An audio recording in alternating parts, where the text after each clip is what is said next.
Hello दोस्तों, तो कैसे हैं आप सभी। आज एक नए वीडियो में आपका स्वागत है। आज के इस वीडियो में हम लोग देखेंगे सीबीएसई न्यू वैकेंसी का व्याकरण से संबंधित प्रश्न को आज के इस वीडियो में हम लोग देखने वाले हैं। अगर इससे पहले का वीडियो आप नहीं देखें तो हमारे चैनल पर जाके देख सकते हैं। तो ज़्यादा समय नहीं लेते हुए चलिए वीडियो को शुरू करते हैं। हमारा पहला जो प्रश्न यहाँ पर है वह यह है कि संस्कृत व्याकरण का पिता किसे कहा जाता है। संस्कृत व्याकरण का पिता किसे कहा जाता है। इसका जो राइट आंसर हो जाएगा वो हो जाएगा ऑप्शन नंबर बी, पाणिनि। इसका राइट आंसर होगा। अगला जो प्रश्न है वह है हिंदी का मूल उत्पत्ति किससे हुई है। हिंदी का मूल उत्पत्ति किससे हुई है। इसका जो राइट आंसर होगा वो हो जाएगा ऑप्शन नंबर सी, शौरसेनी अपभ्रंश से। अगला प्रश्न है भाषा के शुद्ध रूप का ज्ञान किससे होता है। भाषा के शुद्ध रूप का ज्ञान किससे होता है। इसका जो राइट आंसर है वो हो जाएगा ऑप्शन नंबर सी, व्याकरण से। अगला जो प्रश्न है दोस्तों वह है तुलसीदास की रचना कवितावली किस भाषा में लिखी गई है। तुलसीदास की रचना कवितावली किस भाषा में लिखी गई है। इसका जो राइट आंसर हो जाएगा वो हो जाएगा ऑप्शन नंबर डी, ब्रज भाषा। अगला प्रश्न हम लोग देखते हैं। अगला जो प्रश्न है निम्नलिखित में से कौन सा अल्प प्राण है। निम्नलिखित में से कौन सा अल्प प्राण है। इसका जो राइट आंसर है वो हो जाएगा ऑप्शन नंबर ए, क। अगला प्रश्न हम लोग देखते हैं। अगला जो प्रश्न है बहुब्रीहि समास में क्या होता है। बहुब्रीहि समास में क्या होता है। इसका जो राइट आंसर हो जाएगा वो हो जाएगा ऑप्शन नंबर सी, तृतीय पद प्रधान होते हैं। अगला प्रश्न हम लोग देखते हैं। अगला जो प्रश्न है वह है जिसके हृदय में ममता नहीं हो के लिए एक शब्द है। जिसके हृदय में ममता नहीं है के लिए एक शब्द है। इसका जो राइट आंसर हो जाएगा दोस्तों वो हो जाएगा हमारा ऑप्शन नंबर ए। इसका राइट हो जाएगा निर्मम। अगला जो प्रश्न है दोस्तों वह है वर्णों का सार्थक समूह क्या कहलाता है। वर्णों का सार्थक समूह क्या कहलाता है। इसका जो राइट आंसर होगा वो हो जाएगा ऑप्शन नंबर डी, शब्द। अगला प्रश्न हम लोग देखते हैं। अगला जो प्रश्न है वह है मोहन कलम से लिखता है, इनमें कौन सा कारक है। मोहन कलम से लिखता है, इसमें कौन सा कारक है। इसका जो राइट आंसर हो जाएगा वो हो जाएगा करण कारक। क्रिया जिस साधन से काम करता है उसे करण कारक कहते हैं। जैसे मोहन कलम से लिखता है तो साधन क्या है लिखने का, कलम है, इसीलिए कलम में करण कारक है। अगला प्रश्न देखते हैं दोस्तों। अगला जो प्रश्न है गुरु का स्त्रीलिंग रूप बनाने वाला प्रत्यय है। गुरु का स्त्रीलिंग रूप बनाने वाला प्रत्यय है। इसका जो राइट आंसर हो जाएगा दोस्तों वो हो जाएगा हमारा ऑप्शन नंबर सी, आइन, गुरुआइन।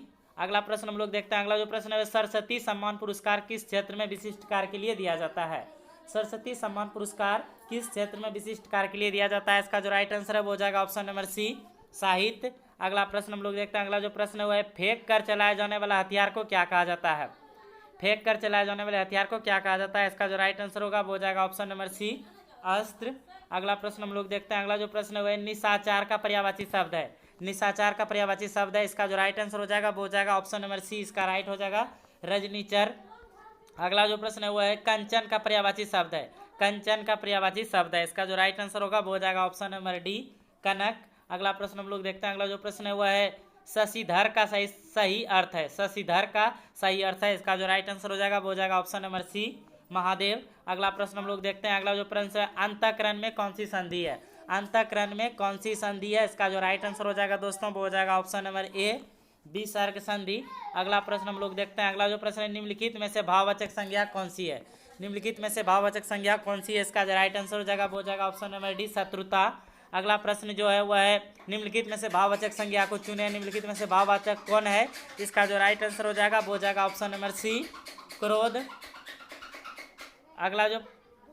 अगला जो प्रश्न है गुरु का भाववाचक संज्ञा निम्न में से कौन हो सकता है। गुरु का भाववाचक संज्ञा निम्न में से कौन हो सकता है। इसका जो राइट आंसर होगा वो हो जाएगा ऑप्शन नंबर बी, गुरुत्व। अगला प्रश्न हम लोग देखते हैं। अगला जो प्रश्न है निम्नलिखित में से द्रव्यवाचक संज्ञा कौन सा है जिसको चुना जा सके किंतु ना पाया तोला जा सके किंतु गिना नहीं जा सके, उसको हम लोग द्रव्यवाचक संज्ञा कहते हैं। तो इसमें कौन जाएगा। इसका जो राइट आंसर हो जाएगा वो हो जाएगा ऑप्शन नंबर इसका हो जाएगा डी, राइट हो जाएगा। उपयुक्त सभी, यानी सोना को भी हम गिन नहीं सकते हैं, धुआं को भी नहीं गिन सकते हैं, पानी को भी नहीं गिन सकते हैं। अगला जो प्रश्न है वह है हिंदी में स्वतंत्र रूप से बोले जाने वाले अक्षर क्या कहलाते हैं। हिंदी में स्वतंत्र रूप से बोले जाने वाले अक्षर को क्या कहते हैं। इसका जो राइट आंसर हो जाएगा वो हो जाएगा ऑप्शन नंबर सी, इसका राइट हो जाएगा स्वर संधि उसको बोलते हैं। अगला जो प्रश्न है वह यहाँ पर निर्देश दिया गया हम लोग को कि निर्देश 5 से 10 प्रश्न, इन प्रश्नों में से प्रत्येक एक शब्द दिया गया है जिसके नीचे 4 विकल्प अंकित हैं। इनमें से एक शब्द दिए हुए शब्द का विलोम शब्द है। आपको सही विलोम शब्द बताना है। जैसे दिवस का विलोम शब्द क्या हो जाएगा। दिवस का विलोम शब्द इसमें कौन सा है। इसका जो राइट आंसर हो जाएगा हमारा वो हो जाएगा ऑप्शन नंबर ए, इसका राइट हो जाएगा विभावरी। अगला प्रश्न हम लोग देखते हैं। अगला जो प्रश्न है वह है निर्मल का पर्यायवाची शब्द कौन है? विलोम शब्द बताना है। निर्मल का विलोम शब्द, इसका जो राइट आंसर हो जाएगा वो हो जाएगा ऑप्शन नंबर सी, मलिन, इसका राइट आंसर हो जाएगा। अगला जो प्रश्न है वह है उधम का विलोम शब्द क्या होगा? उधम का विलोम शब्द क्या होगा? इसका जो राइट आंसर हो जाएगा वो हो जाएगा ऑप्शन नंबर बी, इसका राइट हो जाएगा आलस्य। अगला प्रश्न जो है दोस्तों वह आप यहाँ पर महान का विलोम शब्द क्या होगा? महान का विलोम शब्द क्या होगा? इसका जो राइट आंसर हो जाएगा वो हो जाएगा ऑप्शन नंबर सी, शुद्ध।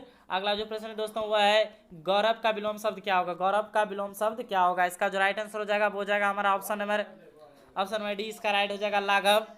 अगला जो प्रश्न है दोस्तों वह है यहाँ पर निर्देश दिया गया है 11 से 15 तक इन प्रश्नों में प्रत्येक शब्द में शब्द समूह दिए गए हैं। प्रत्येक शब्द समूह के नीचे 4 विकल्प दिए हुए हैं, जिनमें से एक दिए हुए विकल्प समूह के लिए प्रयुक्त किया जा सकता है। सही विकल्प चुनिए। यहाँ पर ऑप्शन जो क्वेश्चन जो है 27 नंबर वो है अंडे से उत्पन्न होने वाला क्या कहलाता है? जो अंडे से उत्पन्न होता है उसको क्या कहते हैं? इसका जो राइट आंसर हो जाएगा हमारा वो हो जाएगा ऑप्शन नंबर बी, अंडज उसे कहते हैं, अंडज, जो अंडा से उत्पन्न होता है। अगला जो प्रश्न है दोस्तों वह है जो कुछ जानने की इच्छा रखता हो, जो कुछ जानने की इच्छा रखता हो उसके लिए एक शब्द है। इसका जो विपरीत अनेक शब्दों के बदले एक शब्द है, सो इसका जो राइट आंसर हो जाएगा वो हो जाएगा ऑप्शन नंबर ए, जिज्ञासु, जानने की इच्छा, जिज्ञासा।